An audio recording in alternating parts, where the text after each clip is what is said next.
수요예배에 오신 모든 분들을 주님의 이름으로 환영합니다. 오늘 우리가 함께 볼 말씀은 누가복음 21장 1절부터 9절까지 말씀 같이 읽도록 하겠습니다. 누가복음 21장 1절부터 9절까지 말씀 저희를 함께 교독하도록 하겠습니다. 제가 먼저 읽겠습니다. 예수께서 눈을 들어 부자들이 헌금함에 헌금 넣는 것을 보시고 또 어떤 가난한 과부가 2렙돈 넣는 것을 보시고 이르시되 내가 참으로 너희에게 말하노니 이 가난한 과부가 다른 모든 사람보다 많이 넣었도다. 저들은 그 풍족한 중에서 헌금을 넣었거니와 이 과부는 그 가난한 중에서 자기가 가지고 있는 생활비 전부를 넣었느니라 하시니라. 어떤 사람들이 성전을 가리켜 그 아름다운 돌과 헌물로 꾸민 것을 말하매 예수께서 이르시되 너희 보는 이것들이 날이 이르면 돌 하나도 돌 위에 남지 않고 다 무너뜨려지리라. 그들이 물어 이르되 선생님이여 그러면 어느 때에 이런 일이 있겠사오며 이런 일이 일어나려 할 때에 무슨 징조가 있사오리이까? 이르시되 미혹을 받지 않도록 주의하라. 많은 사람이 내 이름으로 와서 이르되 내가 그라하며 때가 가까이 왔다 하겠으나 그들을 따르지 말라. 함께 읽겠습니다. 난리와 소요의 소문을 들을 때에 두려워하지 말라. 이 일이 먼저 있어야 하되 끝은 곧 되지 아니하리라. 아멘. 자, 오늘 본문에서 예수님은 지금 성전 안에 계십니다. 보통은 성전에 계실 때에 사람들을 가르치셨거든요. 그런데 오늘 본문에서는 분명히 가르치는 사람들과 함께 계시기는 한데 특별히 헌금함을 보고 계십니다.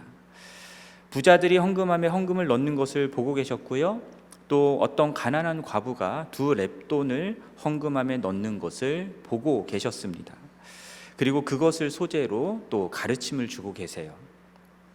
3절과 4절 말씀을 저희가 함께 읽어봤으면 좋겠습니다. 화면을 보시고 함께 읽겠습니다. 시작. 내가 참으로 너에게 말하노니 이 가난한 과부가 다른 모든 사람보다 많이 넣었도다. 저들은 그 풍족한 중에서 헌금을 넣었거니와 이 과부는 그 가난한 중에서 자기가 가지고 있는 생활비 전부를 넣었느니라. 여러분들 이 말씀 익숙하시죠? 많이 들어보셨죠? 여기서 헌금함에 돈을 넣다라고 쓰여 있는 이 넣다라는 단어의 분사형은 이례적인 사건이 아니라 지속적인 행위를 의미하는 그 의미가 담겨 있습니다. 그러니까 여기에 헌금을 넣은 부자나 과부는요, 한 번만 헌금함에 헌금을 넣었던 것이 아니라 지속적으로 성전에 헌금 생활을 하고 있었던 것을 우리가 알 수 있고요. 당연하겠죠. 성전에 하루 이틀 나오는 것이 아니라 계속해서 나와서 예배드리고 하는 것들을 하니까 당연히 헌금도 지속해서 드렸을 겁니다. 당시에 과부는 어떤 사람이었는지 여러분 또 잘 아실 겁니다. 단순히 남편이 죽은 여자만이 아니라 남편의 죽음으로 인해서 사회적으로 약자가 되어서 가난에 처할 수밖에 없었던 사람들입니다. 하나님 안에서뿐만 아니라 사회적으로 보호와 위로와 도움이 필요한 사람들이 바로 과부들이었습니다. 예수님도 오늘 본문에 나오는 과부를요, 가난한 과부라고 부르고 계십니다. 이 과부가 얼마나 가난이냐면 자신이 가진 생활비 전부를 헌금을 했는데 그 전부가 2렙돈이었다라고 말씀합니다. 렙돈은 작은 헬라 구리 동전을 말하는 건데요. 한 렙돈이 128분의 1 데나리온이라고 합니다. 당시에 하루 품삯이 한 데나리온 정도 됐다라고들 얘기를 하잖아요. 정확하진 않지만 우리들이 이해를 돕기 위해서 오늘날의 가치로 좀 생각을 해보면요, 계산을 해보면 2024년에 메릴랜드 최저임금이 14불이 된다고 합니다. 하루 8시간 일하는 14불로 8시간 일하는 사람을 생각해보면 하루에 122불을 버는 겁니다. 근데 122불에 128분의 1 하면은 87센트, 87.5센트가 나옵니다. 근데 2렙돈이니까 1불 75전이 나옵니다. 이게 정확하진 않지만 이 정도 가치가 있는 정도의 돈이다라는 느낌적인 느낌은 여러분들에게 전달할 수 있을 것 같아서 말씀드려봤습니다. 여러분, 사실 2불도 안 되는 돈을 가지고 마트에 가면 뭘 살 수 있겠습니까? 여러분 스니커즈 바 이런 거 하나 사면은 이불 가까이 되거든요. 그러니까 이 과부는요, 사실상 지금 가지고 있는 이 두 렙돈이라고 하는 돈이 있건 없건 상관없이 지금 당장 먹고 사는 게 문제인 여자입니다. 그럼에도 불구하고 자신이 가지고 있는 생활비 전부 두 렙돈을 성전을 위해서 헌금을 하고 있었던 거예요. 예수님은 자신이 가지고 있는 모든 것을 주님께 드린 헌금한 이 과부의 헌금이 풍족한 중에 일부만을 드렸던 부자들보다 훨씬 더 크고 값어치 있는 헌금이었다라는 사실을 인정해 주셨습니다. 우리 주님은 헌금의 액수에 감동하진 않으시죠. 액수가 많다고 감동하시고 적다고 감동하지 않고 하시는 게 아니라 자원함으로 자신의 모든 것을 들여 헌신하는 사람의 그 헌신에 감동하십니다. 여러분, 우리 주님이 그토록 귀하신 분이라고 우리가 찬양하고 고백하잖아요. 그러면 우리가 가진 모든 것의 주인이 되시는 그토록 귀한 주님께 우리가 가지고 있는 소유의 극히 일부만을 드리는 것보다 정말 우리의 모든 것을 다 드려 그분을 섬기는 것이 마땅하다는 생각을 해봅니다. 자, 이 과부처럼 자신의 생활 형편이 넉넉지 않고 어려운 중에도 조금씩 돈을 모아서 교회를 위해 헌금하는 그런 이야기들을 우리가 종종 듣곤 하죠. 그런 이야기를 들으면 마음에 감동이 됩니다. 어떻게 그렇게 어려운 상황 가운데서도 그렇게 교회를 위해서, 주님을 위해서 헌금할 수 있고 헌신할 수 있었는가라는 사실에 그 이야기를 들으면 감사하기도 하고 너무 귀하다는 생각이 들곤 합니다. 그래서 교회가 헌금이 필요할 때, 특히 건축을 하거나 할 때에 오늘 본문에 등장하는 이 가난한 과부의 두 렙돈 이야기를 종종 언급을 하곤 하죠. 그러면서 이제 부유하신 분들을 향해서 최선을 다해 헌금을 하는 것은 이런 것입니다라는 식으로 이야기를 하곤 합니다. 물론 교회를 사랑하는 마음으로 또 주님을 위해서 우리들이 최선을 다해 헌신적으로 헌금하는 것, 그건 너무 귀하고 좋은 일이지만, 그리고 꼭 그렇게 해야 되는 것이기도 하지만, 그러나 여러분, 오늘 본문 말씀을 가난한 중에도 모든 것으로 우리들이 헌금해야 한다 라는 식으로만 이해하고 해석하고 적용하면 안 될 것 같습니다.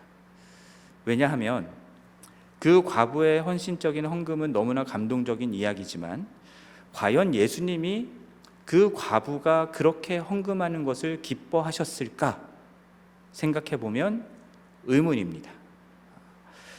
예수님이라면 그 가난한 과부가 자기 생활비 전부를 탈탈 털어서 성전이 지정한 최소 금액인 두 렙돈의 헌금을 내는 것을 그냥 마냥 기뻐하지만은 않으셨을 것 같아요. 예수님은 가난한 사람들에게 관심이 많으신 분이셨습니다. 특히 누가복음 말씀을 여러분들이 우리 연초부터 계속 여름부터 보고 있잖아요. 그 말씀들 보면은 가난한 자들에게 재물을 나누고 구제하는 일에 대해서 누가복음이 굉장히 많은 것들을 언급하고 있다는 사실을 우리가 알 수 있습니다. 그래서 누가복음 12장 말씀 보면은 자기 소출이 풍성하여 곡식을 쌓을 곳이 없자 원래 있던 곡간을 헐고 더 큰 곡간을 지어서 저축한 부자 이야기가 나오죠. 그 부자에게 주님이 뭐라고 말씀하십니까? 어리석다라고 말씀합니다. 그 영혼을 주님이 도로 찾으면 쌓아둔 재물이 무슨 소용이 있겠느냐라고 하면서 하나님께 대하여 부요하라. 자기 재물을 늘리는 것이 아니라 하나님께 대하여 부요하라라고 말씀을 하세요. 하나님께 대하여 부요하라라고 말씀하는 것은 하나님이 먹고 마시고 입는 것, 이 모든 것들을 책임져 주니까 하나님의 나라에 헌신하라, 하나님 나라를 먼저 구하라는 것입니다. 그리고 그것의 구체적인 행위가 무엇이냐면 우리의 소유를 팔아서 구제하라라고 누가복음 12장에 나와 있습니다. 또 누가복음 16장 말씀 보면은 바리새인들을 돈을 사랑하는 자들이라고 부릅니다. 그러면서 사람 앞에서는 율법을 지키며 옳다 하지만 결국은 돈을 사랑하여서 거지 나사로 이야기를 예로 들면서 거지 나사로와 같은 이들을 구제하지 않은 그 부자와 같은 결국을 너희들이 당할 것이다라는 얘기를 하세요. 또 누가복음 18장에서는 부자 관리가 나옵니다. 영생을 받기 위해서 무엇을 해야 하냐라고 묻는 이 관리에게 주님이 부족한 것이 하나 있다라고 말씀하면서 그 하나를 뭐라고 말씀하시냐면 가진 것을 다 팔아서 가난한 자들에게 나누어 주고 그러면 하늘에서 그에게 너에게 보화가 있을 것이다 라고 말씀하면서 그리고 와서 나를 따르라 라는 말씀을 하세요. 하지만 이 관리는 부자였기 때문에 심히 근심하며 돌아갔다라고 말씀합니다. 그리고 이어지는 19장 보면요, 또 다른 부자가 나옵니다. 삭개오가 나오죠. 삭개오가 예수님을 영접한 후에 자신의 소유의 절반을 가난한 자들에게 나누어 주는 일이 일어납니다. 또한 속여 빼앗은 일이 있으면 자신이 4배나 갚겠다라고 얘기를 합니다. 이 모든 이야기들이 다 누가복음에서 예수님이 어디에 초점을 맞추고 있는지를 보여주는 겁니다. 가난한 자들을 위해서 나누고 구제하는 것, 그것이 예수 그리스도를 따르는 일이고 하나님 나라를 추구하는 일이고 하늘의 보화를 쌓는 일이다. 이러한 것들을 이야기하고 있는 거예요.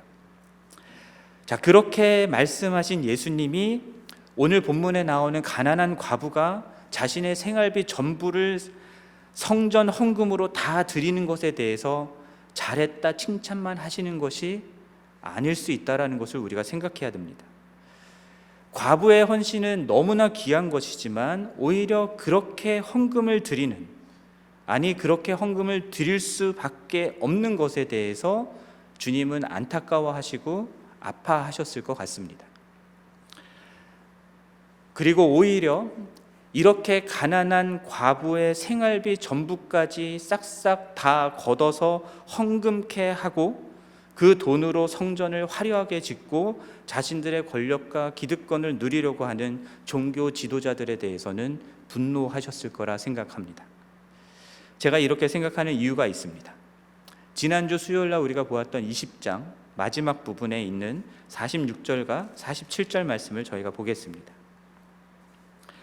46절과 47절 말씀을 보면요, 긴 옷을 입고 다니는 것을 원하며 시장에서 문안받는 것과 회당의 높은 자리와 잔치의 윗자리를 좋아하는 서기관들을 삼가라. 그러면서 그 다음에 47절에 그들은 과부의 가산을 삼키며 외식으로 길게 기도하니 그들이 더 엄중한 심판을 받으리라 하시니라. 바리새인과 서기관과 같은 이들이, 종교 지도자들이 단순히 종교적으로 외식하며 거룩한 채 보이는 그런 종교적 행위만을 했던 것이 아니라 과부를 포함하는 사회적으로 가난하고 연약한 사람들, 그런 사람들을 자신들의 종교 권력과 자신들이 이루어 놓은 종교 시스템 안에서 그들의 것들을 약탈하고 착취하는 그런 부분들에 대해서 말씀하고 있는 거예요. 그리고 주님은 그러한 자들이 더욱 엄중히 심판을 받을 것이다 라는 말씀을 하십니다. 오늘 본문에 나오는 생활비 전부였던 이 두 렙돈을 성전 헌금으로 낸 가난한 과부의 이야기를 주님이 하시는 이유는요, 바로 당시 종교 지도자들이 과부의 가산을 삼킨 것에 대한 실예를 들고 계신 겁니다. 이 예를 드시고자 예수님은 20장 후반의 이 가르침에 이어서 헌금함을 바라보고 계셨던 거예요. 그렇기 때문에 오늘 본문의 3절 4절에 나오는 이 말씀은요, 과부의 헌신에 대한 주님의 칭찬과 인정으로만 해석해서는 안 되는 겁니다. 생활비 전부를 낼 수밖에 없도록 만드는 종교 권력자들을 향한 분노와 그들에 의해서 착취당하고 있는 이들에 대한 주님의 안타까운 마음, 그 마음이 담겨 있는 말씀으로 이해하는 것입니다. 자, 그렇게 과부의 가산까지 삼켜서 모은 돈으로 이 종교 권력자들은 무엇을 했을까요? 5절 말씀을 보면 그 힌트가 나옵니다. 5절 말씀 보면은 어떤 사람들이 성전을 가리켜 그 아름다운 돌과 헌물로 꾸민 것에 대해 이야기를 하죠. 과부의 가산까지 다 성전 헌금으로 모은 돈으로 결국 무엇을 한 것입니까? 성전 건물의 아름다운 돌을 사고요, 그리고 여러 가지 꾸미는 장식들을 만들었던 겁니다. 사람들은 이렇게 화려하고 아름다운 성전이 지어지는 모습들을 보면서 자랑하듯 예수님께 말했지만 예수님은 그것에 대해서 매우 충격적인 말씀을 하세요. 6절 말씀입니다. 너희 보는 이것들이 날이 이르면 돌 하나도 돌 위에 남지 않고 다 무너뜨려지리라 라는 말씀을 하십니다. 여러분, 유대인들에게 성전이 어떤 것인지 여러분 잘 아시잖아요. 그런 성전이 돌 하나도 돌 위에 남지 않고 다 무너뜨려진다라고 하니 유대인들이 받았을 충격이 얼마나 컸을지 우리가 상상해 볼 수 있습니다. 이 화려하고 아름다운 성전이 지어지는 이것은요, 헤롯 성전을 말하는 겁니다. 헤롯 대왕은 순수 이스라엘 혈통이 아니었고 이두메 사람이었죠. 곧 에돔 출신이었습니다. 정통 유대인이 아니기 때문에 이스라엘 사람들의 지지를 받지를 못했어요.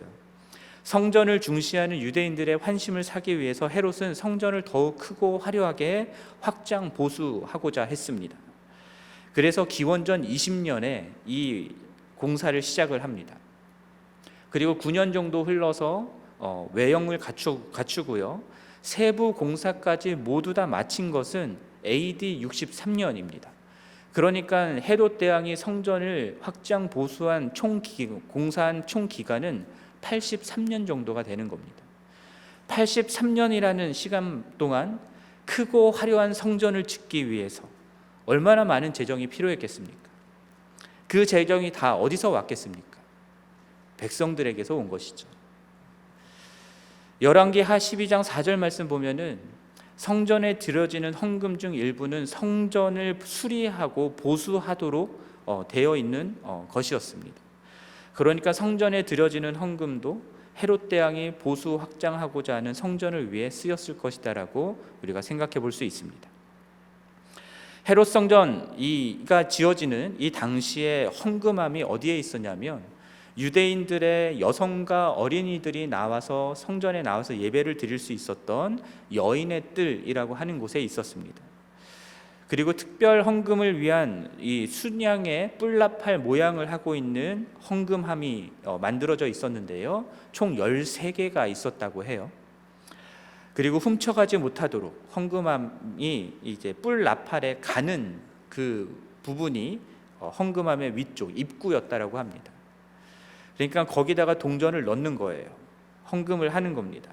그러면 헌금이 그 뿔나팔 모양을 지나면서 소리가 막 나는 거겠죠. 헌금을 넣으면 소리가 나니까 이 사람이 얼마나 많이 넣고 얼마나 적게 넣는지를 사람들이 다 들어서 알 수 있는 겁니다. 그리고 제사를 위해서 헌금을 바치는 경우에는요, 담당 제사장이요, 헌금의 진위 여부를, 그러니까 위조 지폐인지 아닌지를 검사를 하는 겁니다. 그리고 헌금의 목적을 묻습니다. 그런 후에 헌금이 규정된 재물과 일치하는 액수인지를 확인을 하고 그런 다음 예배자에게 해당 금액을 적절한 헌금에 넣으라고 지시를 해준다고 해요. 근데 이 과정이 굉장히 큰 소리로 이루어졌다고 합니다. 그러니까 옆에 있는 다른 사람들, 구경꾼들도 이 사람이 얼마의 헌금을 어느 헌금함에 넣어야 되는지 다 알 수 있었다라고 해요. 어쩌면 과부가 넣은 헌금 액수도 이런 식으로 밝혀졌을 수 있을 것 같습니다. 여러분, 부자들이야 많은 액수를 내니까 오히려 헌금 액수가 밝혀지면 마음속에서 나름 뿌듯해지면서 자신을 자랑하고픈 마음이 올라올 수도 있겠죠. 어쩌면 경쟁적으로 자신을 더 높이고 자랑하려고 더 많이 내려고 했었을 수도 있을 것 같습니다. 그러나 과부는 어땠을까요? 가난한 과부는 물론 사람들이 어떻게 생각하든 상관없이 주님께 나는 드린다라고 2렙돈을 드렸을 수도 있지만 자신이 내는 돈의 액수가 사람들에게 알려지는 것을 원치 않았을 수도 있습니다. 어느 케이스든 상관없습니다. 본인이 원하든 원하지 않든 당시에 성전 헌금을 내는 시스템 안에서는요, 누가 많이 내고 누가 적게 내는지를 사람들에게 드러내는 시스템이었다라는 겁니다.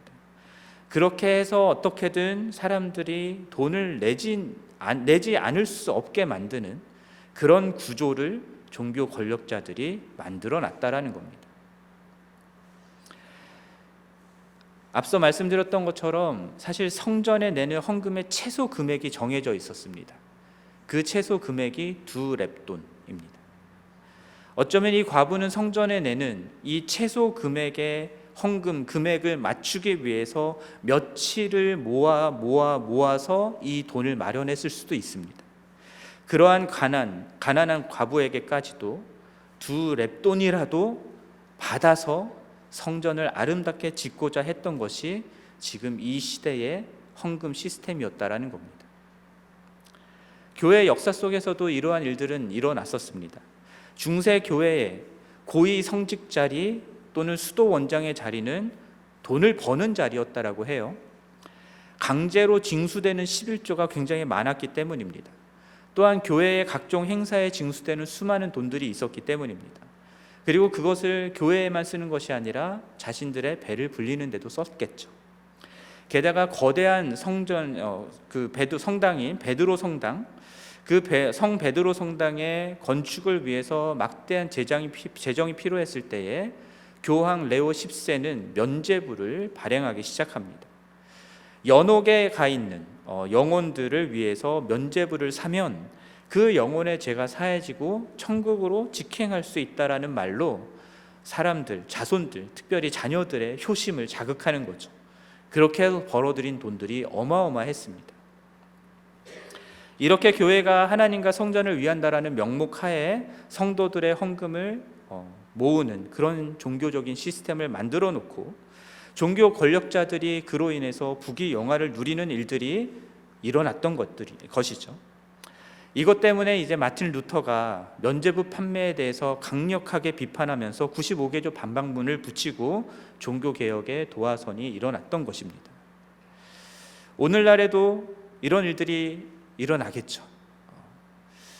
정말 힘겹게 하루하루 살아가는 분들이 아끼고 아껴서 모은 돈을 헌금으로 낸다라고 하는 그 이야기가 정말 덕스러운 그런 예로 설교단에서 전해지기도 하지만 때로는 그래야 자녀가 출세한다, 그래야 성공한다, 그래야 하나님이 복을 준다, 그래야 하나님이 배로 갚아주실 것이다 라고 하는 그런 말들로 헌금을 하지 않을 수 없게 만드는 일들이 일어나곤 합니다. 그리고 그러한 상황들 속에서 가난해서 헌금을 적게 내는 사람들, 가난해서 헌금을 못하는 사람들, 그런 사람들은 그런 교회에서 무시당하는 일들이 일어납니다. 제가 미국 교회 이야기를 들은 건데요, 교회에 예배드리러 본당에 들어올 때 입구에서 노란색 봉투를 나눠준대요. 그 봉투가 무슨 봉투겠습니까? 큰 봉투, 헌금 봉투입니다. 헌금 봉투. 조그만 봉투가 아니라 이런 큰 헌금 봉투. 그리고 예배 중에 이제 그 봉투를 목사님께 가져온대요. 그리고 목사님이 그 봉투를 열어서 거기 안에 있는 돈을 이렇게 꺼내서 보여준답니다. 그리고 5,000불, 10,000불, 이거를 막 돈을 흔들면서 자랑한대요. 그러면 사람들이 막 환호하고 박수치고 이런 일이 일어나는 미국 교회가 있다라고 하더라고요. 제가 라디오에서 그 이야기를 듣고는 굉장히 충격을 받았었습니다. 여러분, 헌금이란 액수에 상관없이 하나님의 은혜에 대한 감사로 드리는 것이고 하나님의 나라가 이루어지길 원하는 소원에서 하나님의 사역을 위해서 쓰여지도록 기꺼이 자원하여 드리는 것입니다. 우리가 쓰다 남은 것 드리는 것이 아니라 당연히 우리의 힘을 다하도록 최선을 다해서 주님께 드리는 것이 마땅합니다. 그러나 가난한 과부의 신앙을 이용해서 생활비 전부인 2렙돈까지 헌금하게 만드는 이런 일들은 성도들을 착취하는 일이라고 할 수도 있습니다. 율법은 오히려 무엇을 말합니까? 그렇게 가난한 사람들을 구제하고 돌보라고 이야기를 합니다. 고아와 과부와 나그네들을 돌보아야 할 책임이 있다라고 율법은 이야기합니다. 그런 일들은 하지 않은 채 교회와 교회 지도자들의 배를 불리려 헌금을 강요하거나 하지 않을 수 없게 만드는 그런 구조를 만들고 과부와 같은 이들의 가산을 삼키는 그런 일들을 하는 것은 결국 하나님의 엄중한 심판을 받을 일이다라는 사실을 우리가 기억해야 할 것입니다. 결국 그렇게 과부의 가상까지 끌어모아서 만든 아름다운 돌과 헌물로 꾸며진 성전, 그 성전의 결국은 어떻게 된다라고 예수님이 말씀하십니까? 날이 이르면 돌 하나도 돌 위에 남지 않고 다 무너뜨려진다라고 말씀합니다. 그리고 이 예수님의 예언대로 헤롯 성전이 83년 만에 완공된, 그로부터 7년 후인 AD 70년에 로마 장군 디도에 의해서 성전이 완전히 파괴돼 버립니다. 하나님의 임재가 있는 그곳이 성전이죠. 아무리 화려하고 웅장한 건물을 가진 곳이라 하더라도 건물만으로서의 성전은 의미가 없습니다. 하나님이 그곳에 계시지 않으면 그 건물은 아무 의미 없는 것입니다. 이것은 이미 구약의 선지자들에 의해서 하나님께서 말씀하신 것들입니다. 에스겔서 10장 말씀을 보면은 하나님의 영광이 예루살렘을 떠나는 장면이 나옵니다. 하나님의 영광이 왜 예루살렘을 떠났겠습니까? 왜 성전을 떠났겠습니까? 이스라엘과 유다족 속의 제약이 심히 중하였기 때문이고요, 그 땅에 피가 가득했기 때문이고, 그 성읍에 불법이 가득 찼기 때문이다라고 말씀하십니다. 하나님의 임재가 있는 성전에서 온갖 우상 숭배가 벌어지고, 하나님의 백성들은 하나님의 백성들에게 요구되는 고아와 과부와 같은 사람들에게 구제를 하고 돕는, 그들을 돌보는 그런 사랑과 정의의 삶을 살지 않았기 때문이었습니다. 오늘 본문으로 이야기하면 율법을 잘 알고 지킨다라고 하는 서기관과 같은 종교 지도자들이 돈을 사랑하고 과부의 가산을 삼키는 일들을 행했기 때문에 하나님께서는 그 성전에 거하지 않으시고 떠났다라는 겁니다. 유대인들은 성전 건물이 그 자리에 있으니까 우리는 절대로 망하지 않을 것이라고 믿었지만, 하나님은 결국 그런 성전을 떠나셨습니다. 그리고 그러한 성전 건물은 결국 무너져 버렸습니다. 사실 본래부터 하나님은 사람이 지은 건물에 계실 수 있는 분이 아니시죠. 그럼에도 하나님은요, 하나님이 택한 당신의 백성 이스라엘과 함께하기 위해서 당신 자신을 성막과 그리고 나중에는 성전에 거하게 하십니다. 그 하나님이 그곳에 계셨기 때문에 성막이 거룩한 곳이 될 수 있고 성전이 거룩한 곳이 될 수 있었던 것이죠. 하나님이 계신 그곳이 성전이라고 한다면 여러분, 교회가 성전입니까? 교회가 성전입니까? 하나님이 계시면 성전이죠. 그러나 교회 건물 자체로 성전이라고 말할 수는 없습니다. 로마서 2장 19절 말씀 보면은 예수님이 너희가 이 성전을 헐라 내가 사흘 동안에 일으키리라 라는 말씀을 하세요. 그때 예수님은 성전된 자기 육체를 가리켜 말씀하신 것이다 라고 해석을 해놨습니다. 하나님이신 예수 그리스도가 이 땅에 오신 이유로는요, 예수 그리스도가 성전입니다. 예수 그리스도가 하나님이시기 때문이죠. 예수 그리스도를 믿고 영접하여 하나님의 성령이 그 안에 거하는 모든 그리스도인들 또한 신약 성경은 성전이라고 부릅니다. 그 안에 주님이 계시기 때문이죠. 그러므로 성전 건물이 있는 예루살렘만 사람들이 모여서 예배를 드려야 하는 것이 아닙니다. 예수 그리스도가 계신 그곳은 어디서든 누구든 언제든 예배를 할 수 있는 것입니다. 그러한 사람들이 있는 그곳이 바로 하나님의 성전이 되기 때문이죠. 그렇다면 성전이 우리가 이미 주님의 말씀대로 무너뜨려진 그러한 건물을 세우기 위해서 우리들이 성전으로서 살아간다고 한다면 그건 의미 없는 일일 수밖에 없는 겁니다. 오늘 본문 7절 말씀을 보면은 제자들이 어느 때에 성전이 무너지는 일이 일어나겠습니까? 라는 질문을 합니다. 그리고 이 일어날 징조는 무엇인지도 묻죠. 때를 묻는 겁니다.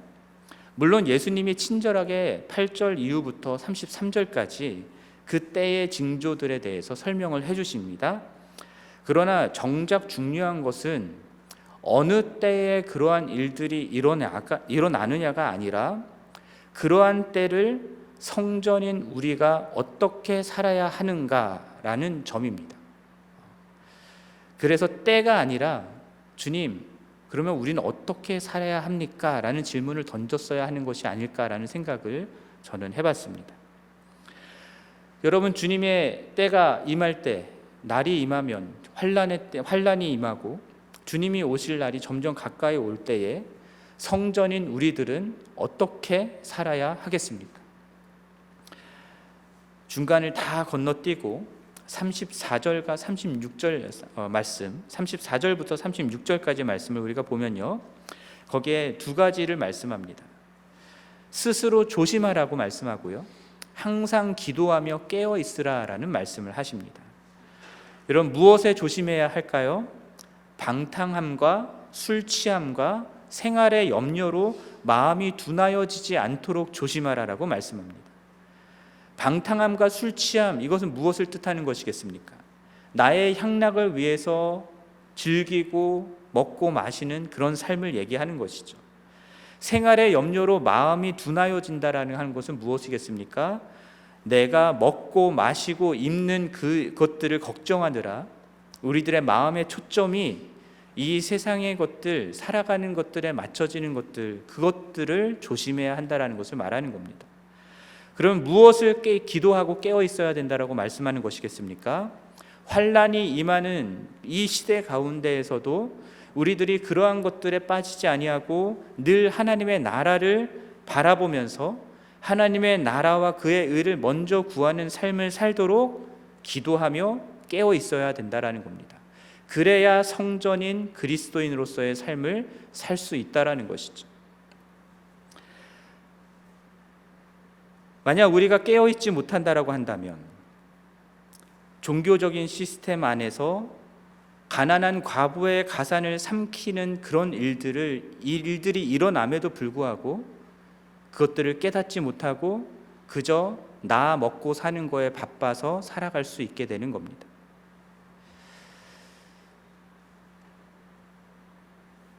그냥 종교적인 시스템들이 요구하는 그 기본적인 것들을 내가 만족시켜 가면서 가난한 과부의 가산을 삼키는 종교 권력자들과 종교 시스템의 배를 불려가면서 주님이 이미 무너뜨린다라고 말씀하신, 이미 무너진 그 성전 건물, 그것에 엄청난 투자를 하면서 그런 일들에 별 생각 없이 가담하면서 신앙생활을 할 수 있다라는 거예요.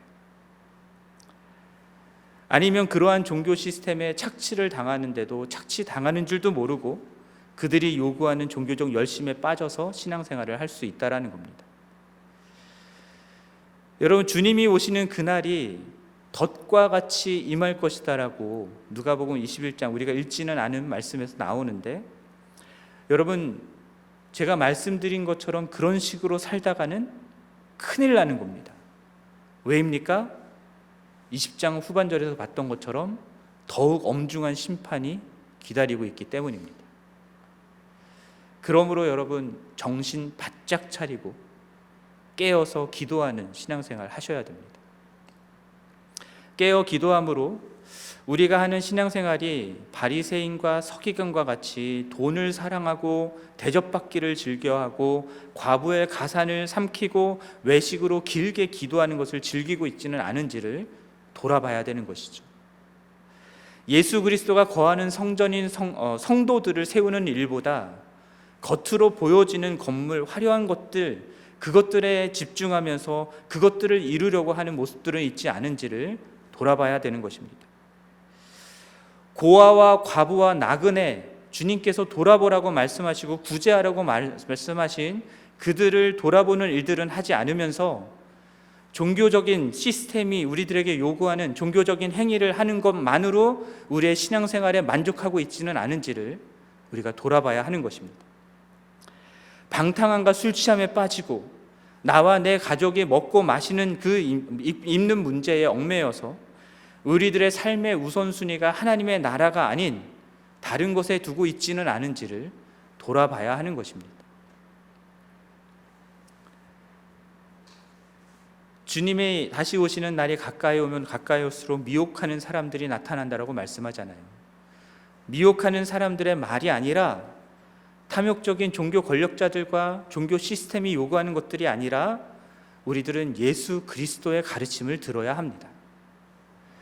그분이 무엇을 말씀하시는지를 듣고 그것에 순종하며 그분을 따라가는 삶, 그것이 신앙생활이고, 그것이 우리가 주님이 다시 오시는 그날까지 인내하며 끝까지 걸어가야 할 삶의 모습입니다. 여러분, 지금까지 여러분들의 돈과 시간과 노력을 들여서, 여러분들의 삶을 들여서 헌신하여 무엇을 세우셨습니까? 겉으로 보기에 아름다운 화려한 건물을 세우셨습니까? 종교적인 시스템을 세우셨습니까? 여러분, 무엇을 자랑하고 계십니까? 혹시 그러한 것들을 자랑하고 계시지는 않으십니까? 주님의 날이 임하면 다 무너질 성전의 아름다운 돌과 헌물로 꾸민 것들, 종교적인 시스템들, 그런 거 세우는 일에만 우리들의 돈과 시간과 노력들을 기울이지 마시고, 큰 영광 가운데 다시 오실 그 예수 그리스도의 나라를 세우는 일에 우리들의 모든 것을 들여 헌신하는 일들이 있기를 원합니다. 마지막 날이 가까울수록 우리 주변에 가난하고 힘없고 연약한 이들, 고아와 과부와 나그네와 같은 이들을 돌아보고 그들의 심령을 세워주고 한 영혼을 구원하며 제자 삼는 일에 우리들의 모든 것, 우리들의 삶을 들여 헌신하는 은혜가 있기를 간절히 바랍니다. 그러한 우리와 우리 교회를 통해서 우리 주 예수 그리스도만이 이 세상 가운데 온전히 증거되고 영광 받으시기를 주님의 이름으로 간절히 축원합니다.